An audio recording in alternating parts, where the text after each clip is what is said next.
কবিতাকে আমার সশ্রদ্ধ প্রণাম।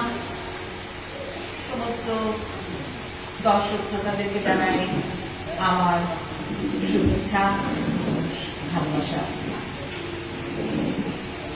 আজ কবিগুরু ১৬২তম জন্ম দিবস।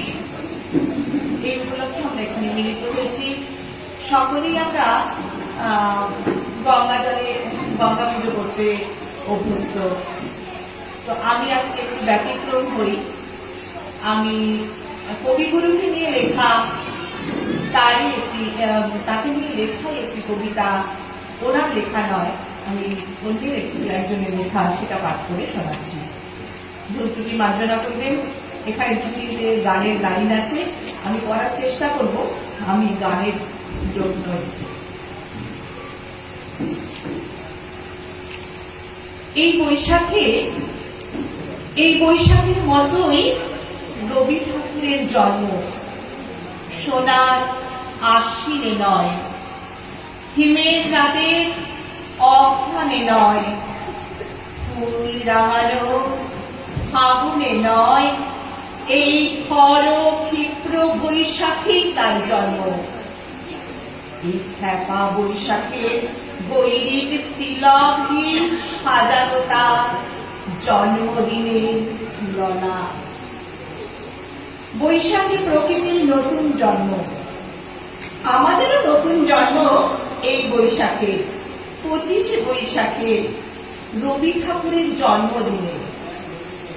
দেখতে হয় না ক্যালেন্ডার, জিজ্ঞেস করতে হয় না তারিখটা কবে, আগে থেকেই বুকের মধ্যে সারা ওঠে, ২৫শে বৈশাখ আসছে, রবি ঠাকুরের জন্মদিন।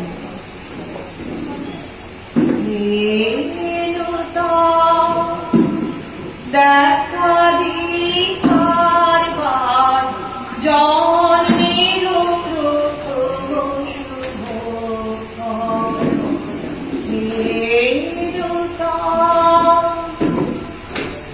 জন্মদিনের পর জন্মদিন, জন্মদিন ফুরোয় না, রোজই তার জন্মদিন। ২৫শে বৈশাখ রোজই, প্রতিদিন, প্রতিনিয়ত তার সঙ্গে আমাদের চলাফেরা, মেলামেশা।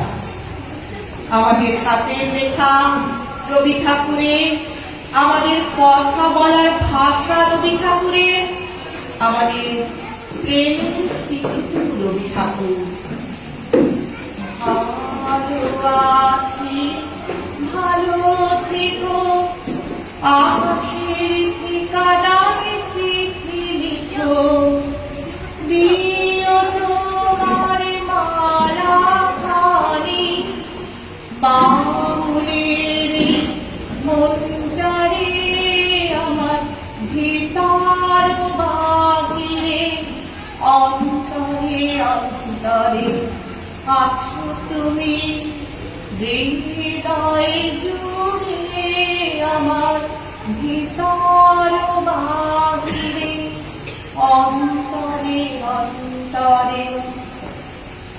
আমাদের সংস্কৃতিকে মাটির কাছাকাছি এগিয়ে নিয়ে যাওয়ার সংকল্পে রবি ঠাকুর, আমাদের সভ্যতাকে দানবের হাত থেকে ছিনিয়ে নেওয়ার সংগ্রামে রবি ঠাকুর। আকাশে, মাটিতে, মনে এত যে বৃষ্টি পড়ে, তার ছন্দ রবি ঠাকুর। বরিশধরা মাঝে শান্তির বাড়ি, বরিশধরা মাঝে শান্তির বাড়ি।